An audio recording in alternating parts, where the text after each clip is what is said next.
excited to be going to Anime Expo this year because it's my first time going, and I'm also super thankful to Kashiwa Ramen, who you can find on Instagram at Kashiwa Ramen _OC. The owner Hiro got me and JD tickets since they're a vendor there, and fun fact, Kashiwa Ramen was actually one of the first collaborations I ever did on my channel or on my food blog, so we've had a long history way back when, but it was so cool because they had a yakisoba hot dog and of course selling their classic ramen, which I'll get into more detail later in the video.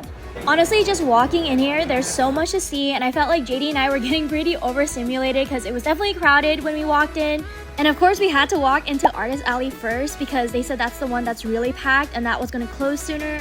And if you don't know, there's over 600 small businesses and local artists at Anime Expo, so they're selling like fan art, stickers, enamel pins, bags, keychains, and whatnot. So it's a lot of like anime and manga merch. And I'm someone who tends to overspend, so I was pretty good at not buying too much stuff, but me and JD got this blind box bag where they turned a Labubu into an anime character, but we got Tanjiro from Demon Slayer, so I guess we're both matching. I gotta chill with all the Labubu stuff because when I saw this blind box, I was literally like, I need to buy it. The other thing I had to note to you guys though is that the rumors are definitely true. You can smell a lot here. There's a lot of interesting smells. Walking around, there's really narrow pathways, so you might pass someone who hasn't showered since last year or something. So I just could not get the smell of like BO out of my brain. So I brought this like small perfume bottle just to cover the smell so it wasn't too bad. So I'm not saying that's gonna be your entirety of Anime Expo. It's just like when someone passes by and it smells. And I felt like it smelled only when I would be in those more crowded areas. Also, something that I thought that was really cool was that everyone was dressed up, and there were some really cool cosplayers who were literally going full out, and not gonna lie, I felt like I was underdressed. And a lot of the people I saw cosplaying this year were like Chainsaw Man, Mao Mao from Apothecary Diaries, Gojo, Sukuna, or Yuji from Jujutsu Kaisen. And I had some other favorites too that I didn't get a chance to film on camera, but there was like Fire Force and K-pop Demon Hunters and so much more. The second spot we went to was the exhibit hall, which is upstairs, and I felt like there was so much more room to breathe, and I wasn't really smelling the stench anymore. But this is where you see all the brand names like Crunchyroll or Hulu or the animation studios like Aniplex up here. There's also some small businesses here too, so we made a stop at our friends at Asian Boba Girl, who sells boba shaped candles that smell the best, so shout out to Cap. She's the owner and founder, and you can see her at the night market usually in SoCal, or you can just buy online if you're out of state. Me and JD had so much fun here, and we also bought a My Hero Academia t-shirt pump cover from this brand called Village Hidden Iron, which is mostly for gym goers, but this design hits so hard because currently I'm having JD watch My Hero, and it's the first time he's watching it. And fun fact about me, I'm actually the one who introduced JD to a lot of anime because I'm such a weeb, and honestly I would consider it as my hobby growing up. So being at Anime Expo is honestly like a dream of mine that I just had to hide away, because when I was younger I was a bit shy to talk about it because I didn't have a lot of people around me that I knew who watched anime, and it was kind of considered dorky when I was little. But I feel like I've embraced it, and now a lot of people like anime, and it's considered pretty cool. I'm also happy now because I have JD who likes to watch, and we have something to relate to together. So we watch it on our free time, and we've gone through like a lot of anime through the years, and being at Anime Expo, we're just like, oh my gosh, remember that? Like, oh my god, that's that anime that we watched. Oh my gosh. So it's really cool to like just have someone there to like relate to all the anime that we've like watched together.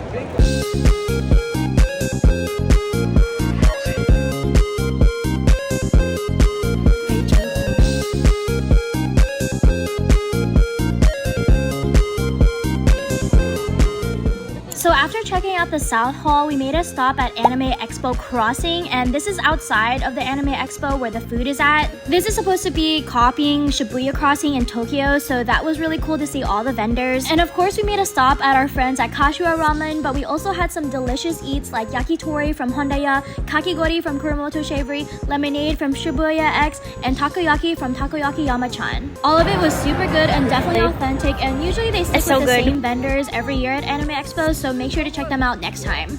After we refueled, we went to West Hall for the entertainment hall, and just as a hack, this hall is the one that closes later in comparison to the South Hall that closes around like 5 or 6 p.m. So that's why we went here last, but obviously if you're going multiple days, you don't really have to worry about it and you have more time to spare. Here they had a lot more of the gaming brands and some studios like Netflix, and they had this huge Squid Game blow-up thing that I was literally geeking out for. I also saw this huge Titan head and Eren Yeager from Attack on Titan right next to the Netflix area. I made JD stand next to it, but he was kind of scared. If you like to game or stream, this spot is probably going to be your favorite. And they also have some merch and even a claw machine section that was pretty cool. There was also like this section where it's like a studio setup with some backdrops for cosplayers to take pictures at. There was like a Japanese school set, a Japanese train, cherry blossom trees, etc. And there was also some sections where you can play games, and it's very interactive here.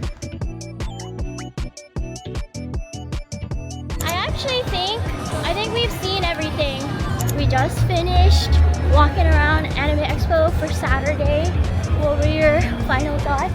Great expo. I know, it was both of our first times, and I feel like I understand why it's multi-day, but how many? It's a lot. Yeah, it's a lot. I feel like if we really were to do it again, we definitely need like 2 days where we're actually going through all the activations and like looking at stuff, because we were just briefly looking at something, and then if something caught our eye, we would get it. I think it was a really great event. Super fun. Yeah, it was fun. Yeah. We made the mistake. Well, not really a mistake. We definitely tackled properly. I feel like we did a pretty good job of delegating our time and stuff, right? Yeah. Because we went through the artist alley, then we went to the exhibition hall, which I feel like we both would have wanted to stay longer. But the last one was the entertainment hall, but I feel like that one wasn't really like, it was smaller for sure. It was smaller, but it was also meant for video games. And yeah, like if you were more of a gamer, I think you would have liked it. Yeah. But then, yeah. You should drag out here or Rissa. Oh, she's coming tomorrow. Oh, really? Yeah, she was one of the people trying to get me to go tomorrow, and then I was like, oh, I'm not available. Oh, Yeah. So we know a lot of people coming in on Sunday, but me and Katie couldn't do it on Sunday. But yeah, also next year, I'll be coming in as a maid. with the wig. With a wig. A blue wig. Yeah, we kept seeing buy one, get a second one half off. So that would have been me. But yeah, you guys, hopefully you liked the vlog, the short one. And we'll see you guys next time. Bye!